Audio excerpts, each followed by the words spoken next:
é importante ela desligar disso, porque se ela está sonhando de forma recorrente, ou seja, ela está lembrando várias vezes quando ela sai do corpo, né, é porque ela ainda está sintonizada nisso. Isso, sim. Entende? Então, aí, lá na regressão, por esse método que o Mauro recebeu espiritualmente, e lembrando, esse método da psicoterapia reencarnacionista, com a regressão terapêutica, que é o aliado da ferramenta, ele é consciente e ele é conduzido pela mentoria espiritual da pessoa atendida. Sim. Não é o terapeuta, o psicoterapeuta reencarnacionista que conduz. Tá? E lembrando, quando ele recebeu essa técnica já existe no mundo espiritual há muitas eras. Sim. Existe uma egrégora de suporte dessa ferramenta há muitas eras. Eu não posso nem precisar, vamos assim dizer, há énios. Sim. Por quê? Eu vou até colocar um ponto interessante para as pessoas refletirem, viu, Pri? Que é o seguinte: quando a gente desencarna, em um determinado momento, a gente vai ter um suporte no mundo espiritual, nas cidades astrais, nas colônias espirituais, tá? Você vai ser acolhido, dependendo de como que você chega, mas eu vou usar um tipo padrão, tá? Chega meio atordoado, meio perdido, ou meio perdida, é acolhido por espíritos amigos, né? Então, vamos assim dizer, fica, de repente, num lugar de acolhimento, de tratamento, de readaptação, porque a gente fica, sei lá, décadas e décadas aqui e pensa que é humano. Acredita que é humano, mas esquece que é espírito, e quando chega lá, e que lá é a nossa casa, e não aqui. Né? Então, vai precisar de um tempo de adaptação para você conseguir voltar e até, muitas vezes, se lembrar, aos poucos, até de outras encarnações ou coisas como você viveu nessa última. Porém, se isso não acontece de uma forma natural, orgânica e importante, profunda, muitas vezes, mas muitas vezes, é feita uma psicoterapia reencarnacionista. Isso, lá no plano espiritual, sim.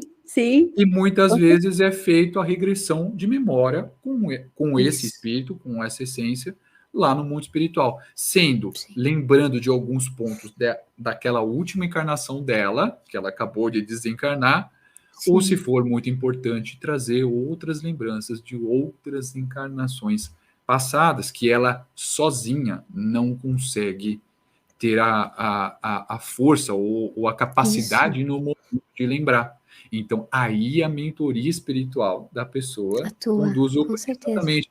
E aí isso foi meio que uma cópia, entende? Quando o Mauro recebeu essa experiência e a dinâmica que a gente faz com essa ferramenta. Né? Então, de lá para cá já são 12 anos que eu faço esse trabalho, milhares de regressões feitas, centenas e centenas de pessoas atendidas, com muitas transformações, com mudanças assim, impressionantes de vida, tudo por conta dessa oportunidade da pessoa conseguir lembrar um pouco mais do que somente essa vida que ela está vivendo. Né? Eu até lembro isso às pessoas, que a vida que a gente vive hoje, ela é a menor parte de toda a nossa história vivida espiritual.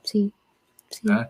Então, a pessoa pode estar com 80 anos, de repente, ouvindo e vendo essa nossa live, esse podcast, e falar, mas eu já vivi muito, 80 anos, sei lá, já casei, descasei. Não é nada.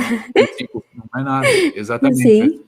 É só um estralo de dedos, apesar de que, se a gente for pensar fisicamente, né, falar, pô, 80 anos, já viveu muita coisa, já morou em outro país, mas isso na dinâmica espiritual é realmente um piscar de olhos, tá?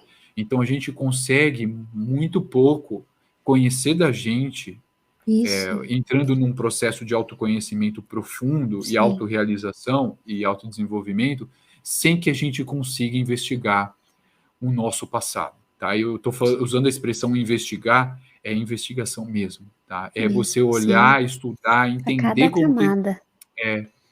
Então, assim, por essa técnica é possível, tá? Então, aí é uma técnica que tem resultados incríveis. Existem muitas escolas de terapias de vidas passadas e de regressão terapêutica por hipnose, por indução, né? Não é a forma que eu trabalho, tem espaço para todo mundo, né? Tem, Cada um com vai certeza. seguir o caminho que vai ter o seu chamado, né? Mas muitas pessoas, então só para fechar todo esse processo de resposta, muitas pessoas têm como o que a gente vai começar a comentar, que é lembrar dessas histórias em sonhos, ou se elas já têm uma consciência maior, em projeção. Então ela sai fora do corpo, né? Então ela tem consciência que ela saiu, né, fora do corpo, ela ela consegue ter a percepção, a lucidez fora do corpo, e lá fora do corpo ela lembra de uma encarnação passada, tá? Ela volta para o corpo, e quando ela volta para o corpo, ela tem a rememorização. Isso. Ela lembra na hora que ela teve uma projeção e teve uma retrocognição. Eu quero colocar só um ponto, Pri, nesse último comentário que eu fiz, que é assim, como eu também sou projetor, né, eu projeto desde pequenininho, desde criança,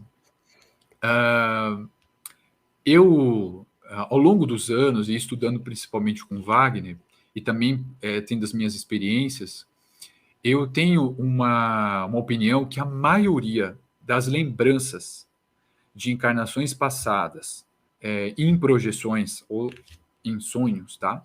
Sim. Em uma determinada parte, elas são patrocinadas pela mentoria espiritual da pessoa atendida. Com certeza, sim. Tá? Então, é um estudo ao longo dos anos que eu consegui meio que filtrar, tá? Mas, tá? Tem pessoas que lembram de forma autônoma, tá? Porque a gente também não precisa se colocar sempre dependente, como se fossem eternas, exatamente, eternas crianças dependente dos nossos mentores espirituais. Nós somos espíritos antigos, temos muito know-how, muita história, tá? Muito estofo, vamos assim dizer, tá? Não vou falar todo mundo, mas uma boa parte tem. E a gente tem capacidade de si mesmo, a nossa própria capacidade de lembrar, tá? Então, muitas vezes essas recordações, elas são autônomas, tá? Não tem patrocínio da mentoria. Mas eu acredito, e em cima dos meus estudos, que a maior parte delas tem, tá? Tem ali um patrocínio, até para a pessoa dar um pulo, um salto, sabe? Isso, ela com certeza. está, de repente, estagnada, ou ela está muito na materialidade, ou ela está muito descrente, e aí o que ela tem uma experiência dessa e ela volta de um jeito muito diferente. Diferente, sim, com e certeza. Aí o mentor deu aquela, sabe, aquela cutucadinha ali, e aí sacudida. para ver o que vai dar, entende? Entendo. Então, muitas vezes é essa interferência positiva, lembrando, tá, que essas coisas acontecem porque, de alguma forma, essa pessoa ela realmente precisa se movimentar. Tá? Com certeza. Sendo que ela chegou no momento da encarnação dela que não dá mais para ela ficar nesse ritmo, tá? Ela precisa se movimentar. Isso tem que ser muito claro, tá? Porque esse ponto também que dizem, não, tudo no seu tempo, sabe? Sim, isso é verdade, eu acredito nisso, na minha visão, na minha crença, tá? Mas muitas vezes tem o quê? Sabotagem das pessoas. Com certeza. Tem que fazer, se vai no comodismo, vai na zona de conforto e vai adiando, tudo no seu tempo, tudo no seu tempo. Mas tem coisa que passou de um tempo, não dá mais para voltar muito, assim, sabe? Com certeza. Então tem ali alguma coisa ou outra que a mentoria faz uma interferência, vamos assim dizer, dentro das leis, dentro das leis divinas, para que a pessoa dá uma andadinha, porque senão ela vai ficar estagnada.